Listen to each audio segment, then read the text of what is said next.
Hello everyone, welcome to my channel know about politics. आज हम class 10th का topic ले रहे हैं जन संघर्ष और आंदोलन इस वीडियो में, जो कि आपका लेसन नंबर 5 है बुक लोकतांत्रिक राजनीति का।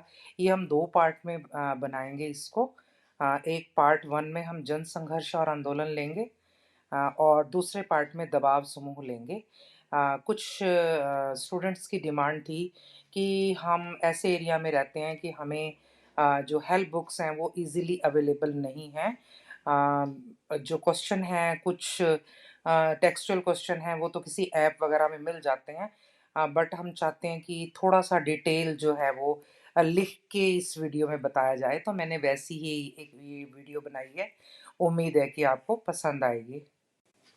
तो आइए जानते हैं सबसे पहले कि जन संघर्ष क्या होता है। आप इसको जन आंदोलन भी कहते हैं। आगे हम डिस्कस करेंगे कि आंदोलन और जन आंदोलन में क्या फ़र्क है। जन संघर्ष क्या है या जन आंदोलन क्या है? किसी विशेष मुद्दे को लेकर लोगों द्वारा किया जाने वाला संघर्ष। जैसे नेपाल में एसपीए और बोलीविया में फेडेकोर फेडेकोर का संघर्ष था। ये दोनों चीज़ें भी हम डिटेल में आगे इस वीडियो में करने जा रहे हैं। अब यहाँ मैं आंदोलन और जन आंदोलन में थोड़ा सा डिफरेंस है, 3 लाइन वो बताना चाहती हूँ। देखिए, आंदोलन जो है एक किसी क्षेत्र विशेष में किसी अ, विशेष मुद्दे को लेकर हो सकता है, थोड़े टाइम के लिए भी हो सकता है। मांगे मान ली तो खत्म हो गया। तो मतलब एक सीमित अगर भाषा में कहें किसी संघर्ष को, तो वो आंदोलन है। अगर वो वास्ट व्यापक हो जाता है, यानी कि बहुत बड़े एरिया में, या कह दो कि पूरे देश में वो चीज़ फैल जाती है, वो ऐसा मुद्दा है जो जन जन का मुद्दा है, उसे जन आंदोलन कहा जाता है। तो चलिए शुरू करते हैं। सबसे पहले आंदोलन समूह का अर्थ और प्रकार। देखिए, मैं हेडिंग पहले भी मैंने आपको बताया था कि मैं क्वेश्चनों को ही हेडिंग बना लेती हूँ ताकि आपको समझने में और अटेम्प्ट करने में एग्जाम में आसानी हो। आंदोलन समूह आंदोलन ही है। और आगे इसके देखो, नीचे आपको दो प्रकार नजर आ रहे हैं, वो आंदोलन और जन आंदोलन। जो मैंने आपको डिफरेंस बताया वो है। तो चलिए देखते हैं। किसी एक विशेष मुद्दे पर केंद्रित आंदोलन को आंदोलन समूह कहते हैं। जैसे पर्यावरणविद मेधा पाटकर द्वारा चलाया गया नर्मदा बताओ बचाओ आंदोलन। इसके दो प्रकार हैं। छोटी अवधि का आंदोलन, वो आंदोलन कहलाएगा। लंबी अवधि का आंदोलन, वो जन आंदोलन भी बन सकता है। चलिए फिर भी देखते हैं इसमें क्या है। अ, छोटे छोटी अवधि के आंदोलन क्या होते हैं? एक विशेष मुद्दे से जुड़े होते हैं। जैसे ही उसका हल निकल आता है, ये जो आंदोलनकारी हैं वो भी जो है बिखर जाते हैं, और अधिक समय तक ना चलने वाले आंदोलन होने के कारण इन्हें छोटी अवधि के आंदोलन कहते हैं। आगे है लंबी अवधि के आंदोलनकारी समूह या लंबी अवधि के आंदोलन। ये एक से ज़्यादा मुद्दों को लेकर किए जाते हैं ये आंदोलन, और वो भी बड़े-बड़े मुद्दे एक से ज़्यादा होते हैं। महिला संगठनों द्वारा आंदोलन हो गए, पर्यावरण के आंदोलन हो गए, किसान आंदोलन हो गए, आदि-आदि जो हैं वो ऐसे हैं। ऐसे आंदोलनों का नियंत्रण जो है वो एक से ज़्यादा संगठनों के हाथ में होता है। और जैसे पर्यावरण आंदोलन था, उसके अंतर्गत बहुत सारे संगठन थे। इसमें आप सुंदरलाल बहुगुणा का चिपको आंदोलन है, उसका एग्जाम्पल बेस्ट रहेगा इसके लिए। तो ये हम लंबी अवधि का आंदोलन कह सकते हैं, और ये लंबी अवधि के आंदोलन जो है वो जन आंदोलन भी बन जाते हैं। पूरे देश में भी फैल सकते हैं अगर कोई मुद्दा ऐसा है जो जन जन से संबंध रखता है।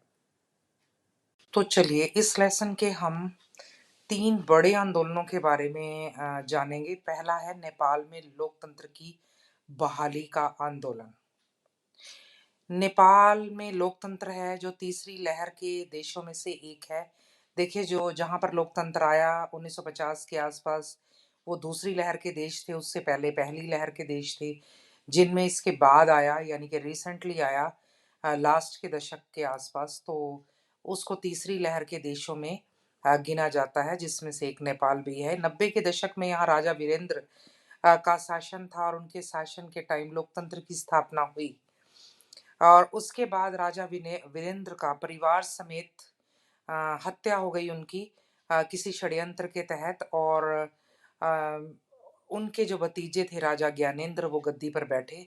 उन्होंने नेपाल की गद्दी पर बैठते ही जो संसद थी उसको भंग कर दिया और सारी शक्तियां अपने हाथों में ले ली, जैसे एक राजा राजतंत्र में करता है। 2006 अप्रैल में जो है नेपाल की संसद थी, उसके 7 जो प्रमुख राजनीतिक दल थे उन्होंने मिलकर एक सर्वदलीय संगठन बनाया जिसको एसपीए भी कहा जाता है, और उन्होंने राजा के खिलाफ मोर्चा खोल दिया। और ये बहुत बड़ा आंदोलन हुआ, यानी कि देखो 3 से 5 लाख लोग सड़कों पर रोज आते थे। राजा को अल्टीमेटम दे दिया गया। 3 मांगे रखी गई, संसद को बहाल किया जाए, सर्वदलीय सरकार बने और नई संविधान सभा का गठन हो। और अंत में 24 अप्रैल 2006 को, क्योंकि इतनी बड़ी संख्या में सुरक्षा बल भी जो है लोगों को संभालने में सक्षम नहीं थे, राजा को झुकना पड़ा और उनकी मांगे माननी पड़ी। तो चलिए अब दूसरा बड़ा जन आंदोलन देखते हैं जो कि बोलीविया में हुआ। जल को लेकर विद्रोह हुआ, जिसे जल युद्ध के नाम से भी जाना जाता है। ये एक लैटिन अमेरिका का बहुत ही गरीब देश है। उसने विश्व बैंक से कुछ कर्जा लिया होगा और विश्व तो उसके चक्कर में विश्व बैंक ने यहाँ की सरकार पर दबाव डाला कि जो नगर पालिका जल की आपूर्ति करती है वो अपना नियंत्रण उससे छुड़ाकर हमारी मर्जी से किसी को दे। तो सरकार ने कोचबंबा शहर में जल की आपूर्ति का अधिकार एक बहुराष्ट्रीय कंपनी को दे दिया, मल्टीनेशनल कंपनी को। और इस कंपनी ने आते ही 4 गुना कीमतें बढ़ा दी। लोग यहाँ के बहुत गरीब थे, तो वहाँ के श्रमिक, मानवाधिकार कार्यकर्ता और सामुदायिक नेताओं ने मिलकर एक फेडेकोर संगठन बना लिया, जैसे नेपाल के केस में एसपीए बना था। और उन्होंने जो है बहुत बड़ा आंदोलन किया। कई बार हड़ताल हुई और फिर उनको मना लिया गया। कभी उनको कुचल दिया गया, दोबारा हड़ताल की, अ, उस मार्शल लॉ लगा दिया गया उसके बाद हड़ताल की। तो उन लोगों ने फिर एक आइडिया सूझा उनको कि हम इस मल्टी कम नेशनल कंपनी को ही भगा देते हैं यहाँ से। तो वहाँ लोगों ने उनको भगा दिया और वो जो भाग छोड़ शहर छोड़कर ही भाग गई वो मल्टीनेशनल कंपनी के अधिकारी। तो इस तरह से सरकार को झुकना पड़ा और बहुराष्ट्रीय कंपनी के साथ हुआ जो उनका कॉन्ट्रैक्ट था वो खत्म करके दोबारा नगर पालिका को जल आपूर्ति का अधिकार दे दिया गया और पुरानी दरें लागू कर दी गई। तो चलिए अब डिस्कस करते हैं अगला बड़ा आंदोलन, ग्रीन बेल्ट मूवमेंट जिसे कहा जाता है। ग्रीन बेल्ट मूवमेंट अर्थात हरित पट्टी आंदोलन एक ऐसा आंदोलन था जो केन्या देश जो है उससे संबंध रखता था। इसके अंतर्गत पूरे केन्या में 3 करोड़ वृक्ष लगाए गए थे। क्या आंदोलन था ये? इसके नेता बांगरी मथाई सरकारी अधिकारियों और नेताओं के रुख से बड़ा नाखुश थे। उनको उनका कहना था कि वो एक बार 1970-80 के दशक में किसानों को वृक्षारोपण के लिए उत्साहित कर रहे थे कि पेड़ लगाओ, और उस दौरान उनको पता चला कि सरकार के भ्रष्ट कर्मचारी ही वनों के अधिकांश विनाश के लिए जिम्मेवार है। कैसे? वो अपने चहेते डेवलपर्स को जमीन और वृक्ष जो है वो गैर कानूनी तरीके से बेच देते हैं। 1990 के दशक में राष्ट्रपति डेनियल अरेप मोई की सरकार के कुछ तत्वों ने, यानी कि सरकार में कुछ लोग ऐसे बैठे थे, जातीय समुदायों को जमीन के सवाल पर आपस में भिड़वा दिया। इसे रिफ्ट वैली के अनेक, मतलब एक जगह का नाम है, कि अनेक केन्या वासियों के जीविका और अधिकार छीन गए। कुछ को तो अपनी जान भी गंवानी पड़ी।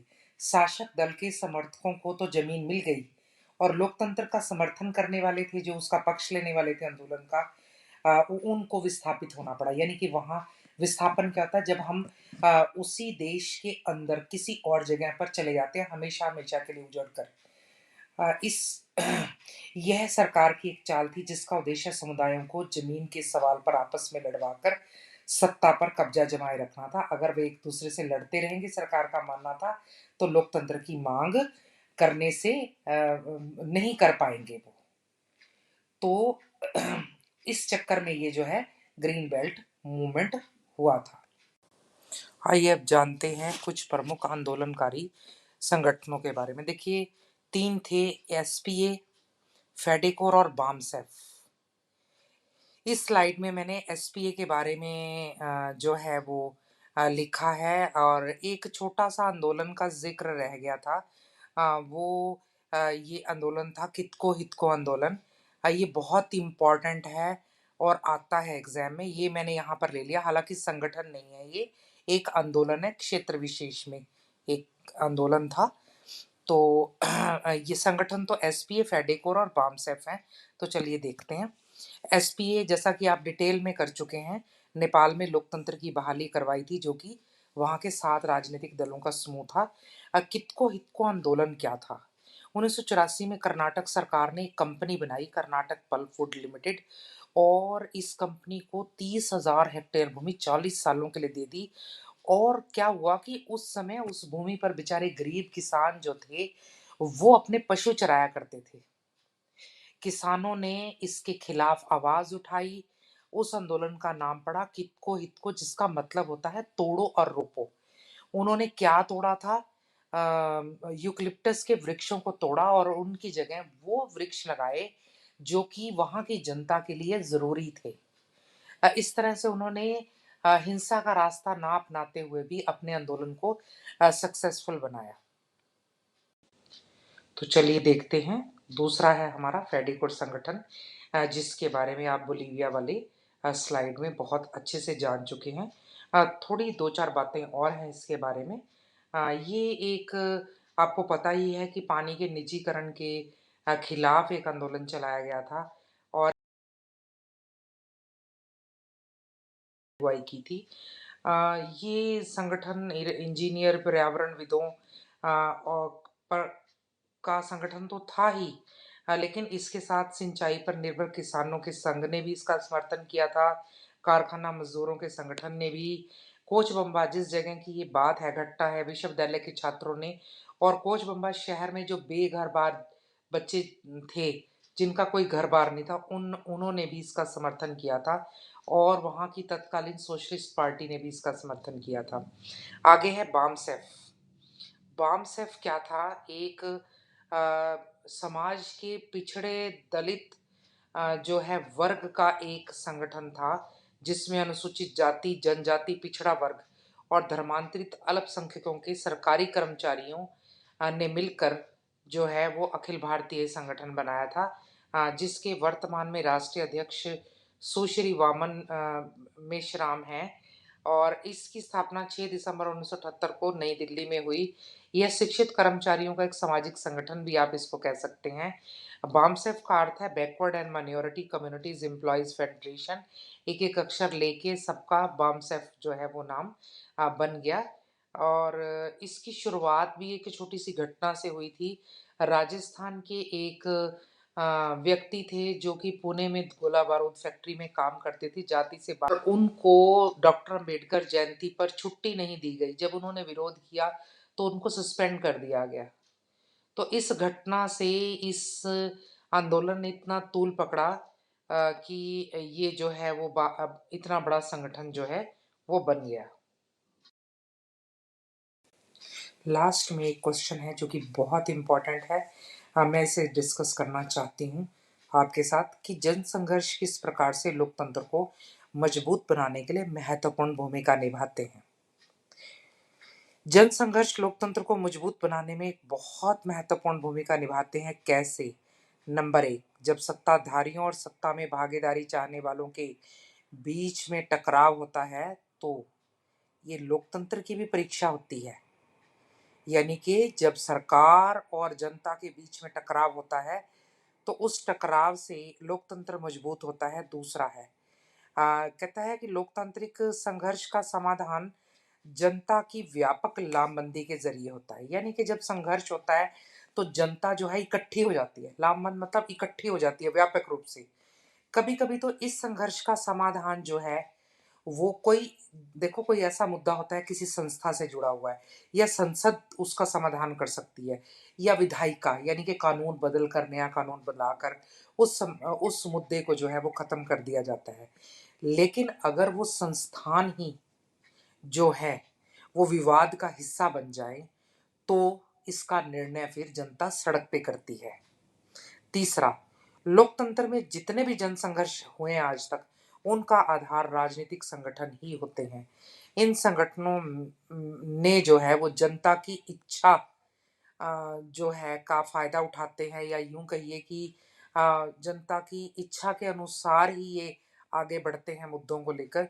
जनसंघर्ष से पैदा हुए संगठित राजनीति के कई माध्यम हो सकते हैं, यानी कि इनके कई रूप हो सकते हैं, जैसे राजनीतिक दल, जो सीधे-सीधे जो है राजनीति करते हैं, राजनीति में आते हैं।